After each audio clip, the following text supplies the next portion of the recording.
Chief selector साहब भी कहते हैं कि जो डोमेस्टिक में परफॉर्म करते हैं हम उनको मौका देते हैं। हालांकि मीर हमजा भी है, उनको मौका नहीं मिला, उन्होंने अच्छी परफॉर्मेंस दी है। इस तरह से अब्बास थी, उन्होंने भी अच्छी परफॉर्मेंस दी है। और हारिस इंजर्ड होकर बाहर है कि उन्होंने डोमेस्टिक भी नहीं खेली है। तो इसको आप किस तरह देखते हैं कि डोमेस्टिक खेले बगैर भी आप? देखिए, ये तो ऐसे एक बात ही है कहने की। डोमेस्टिक परफॉर्मर्स में तो कामरान गुलाम का सबसे ज़्यादा हक बनता है। उस्मान सलाउद्दीन इतने अरसे से स्कोर कर रहे हैं, तो वो लड़के किधर हैं? उनसे ज़्यादा तो प्रोलिफिक स्कोरर ही कोई नहीं।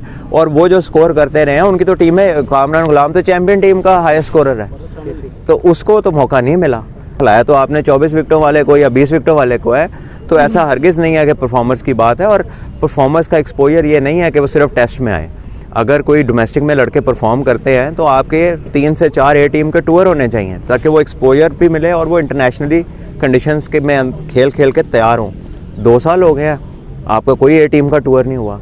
अंडर 19 आपने PGL कराई T20 की, उसके बाद बांग्लादेश से आप हार गए सीरीज़, क्योंकि आपका इंटरेस्ट ही छोटे फॉर्मेट में है।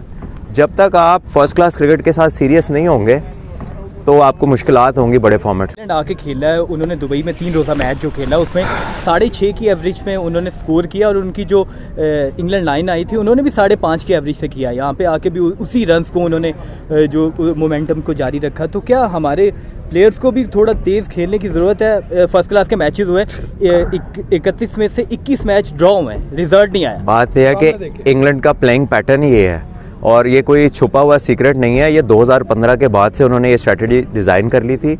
वाइट बॉल में उन्हें सक्सेस मिली, वर्ल्ड कप जीते 50 ओवर का, अब T20 भी जीत गए हैं, और उन्होंने वही स्ट्रैटेजी को इम्प्लीमेंट कर दिया इधर। लेकिन ये स्ट्रैटेजी बहुत ज़्यादा स्पिनिंग पिच पे और बहुत ज़्यादा मूवमेंट वाली पिच पे अप्लाई नहीं हो सकती। तो आपको चाहिए था वो पिच बनाते जिस पे इंग्लैंड की स्ट्रेंथ ना चलती। यही इंग्लैंड की टीम जब ऑस्ट्रेलिया जाएगी एशेज़ खेलने, और गई भी थी, ये अपनी स्ट्रैटेजी से नहीं खेल सकते वहाँ पे। तो आप उनको जब चैलेंज ही प्रेजेंट नहीं करेंगे, पिच के अंदर कोई डिफरेंट सवाल ही नहीं पूछेंगे, तो वो तो खुल के खेलेंगे अपनी गेम। सवालात होते हैं, काउंटर क्वेश्चनिंग होती है, वो जवाबात भी होते हैं। वो एक ही बात अगर दोहराई जाए तो बार बार तो एक जर्नलिस्ट नहीं उसे पूछेगा, ना ही अभी लगी है। क्वेश्चन ये है कि अभी जो फर्स्ट 11 है, आपकी राय क्या है? इसमें चेंजिंग की गुंजाइश है? क्या चेंज होनी चाहिए? अगर आप अपने तजर्बे से क्या कहना चाहेंगे, टीम में क्या तब्दीली होनी चाहिए? देखिए, बात यह है कि आप अपने एक्सपीरियंस प्लेयर्स को खिलाते हैं टेस्ट क्रिकेट में। यासिर शाह से अच्छा कोई स्पिनर नहीं है आपके पास। नुमान रेगुलरली परफॉर्म करे, आपने नुमान को मैच नहीं खिलाया। आप नए सेट ऑफ स्पिनर्स पे चले गए और जाहिद को आपने मौका दिया, और उसका रीज़न ये दिया कि वो क्योंकि क्यू में लगे हुए थे। ये कब से रीज़न बन गया कि कोई क्यू में लगा हुआ तो उसको हमने क्रिकेट खिलानी है? आप तो पिच देखते हैं, अपोजिशन देखते हैं, फिर आप स्ट्रेटजी डिज़ाइन करते हैं। उसका क्यू से क्या ताल्लुक होता है? व्हाट्सएप के बाद कह दिया है कि ड्रॉप इन पिचेस का मनसूबा वो ड्रॉप नहीं है, वो बल्कि एक्टिव है। तो ड्रॉप इन पिचेस पाकिस्तान में काम करेंगे? मेरी ख्वाहिश है कि आप सब में से कभी कोई उनसे पूछे कि ड्रॉप इन लगती कहाँ पर है। दुनिया में ड्रॉप इन जब लगाई जाती है तो इसका मकसद क्या होता है? ड्रॉप इन बेसिकली अगर आप गूगल भी कर लें तो वो वहाँ लगती है जहाँ पे मल्टीपर्पज़ ग्राउंड्स होते हैं। कोई डेडिकेटेड क्रिकेट स्टेडियम के अंदर ड्रॉप इन नहीं लगी हुई आज तक पूरी दुनिया में। और अगर ड्रॉप इन से सक्सेस मशरूत होता तो इंडिया में तो एक भी ड्रॉप इन नहीं है। वो ऑस्ट्रेलिया में पिछले 2 टूर जीत आए हैं। इंग्लैंड की एशेज़ होती है, वो सबसे ज़्यादा रिसर्च करने वाली कौम है। अगर ड्रॉप इन से फ़र्क पड़ता होता, उनको तो माली कमी भी नहीं है, वो भी ड्रॉप इन लगा लेते। न्यूजीलैंड में ड्रॉप इन्स लगी हुई हैं बेशुमार। न्यूजीलैंड आज तक ऑस्ट्रेलिया में जाके नहीं जीती। तो काउंटर क्वेश्चनिंग प्रॉपर हो तो बड़ा उनसे भी पता चले ना कि ड्रॉप इन का मकसद क्या है। और अगर हमारा मकसद ड्रॉप इन पे तेज़ और बाउंसी पिचेस बनाना है, तो फिर जो पिच जिसमें थोड़ी बहुत जान है, हम तो उसको भी स्लो कर लेते हैं जब पिंडी स्टेडियम की बारी आती है। तो हमारी एक डायरेक्शन तय होने की ज़रूरत है कि हमने खेलना कैसी पिचों पे है। आया इंडिया की तरह स्पिन विकेटें बनानी है, वो जीतते हैं स्पिन बना के। इंग्लैंड की तरह सीमिंग विकेटें बनानी है, वो तो दोनों बन सकती हैं।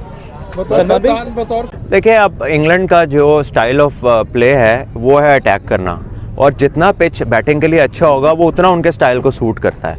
और रिवर्स स्विंग में भी उनकी जो बॉलिंग है वो टेस्ट क्रिकेट में हमसे बहुत ज़्यादा एक्सपीरियंस्ड है। हमारे लड़के फर्स्ट क्लास क्रिकेट का एक पूरा सीज़न भी कोई नहीं खेला हुआ। हमारे तमाम लड़कों के फर्स्ट क्लास के मैच मिला लें तो मेरे ख्याल 25 मैच नहीं बनते।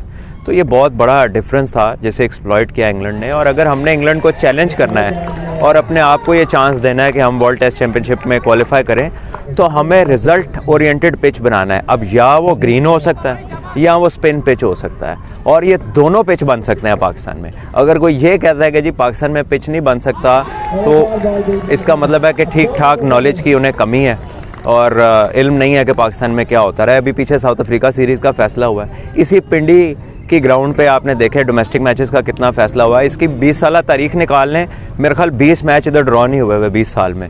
लेकिन हम पता नहीं इस पिच के साथ क्या करते हैं, ऐसा क्या दम करते हैं कि उसके ऊपर जो कुछ होना होता है वो सब बंद हो जाता है।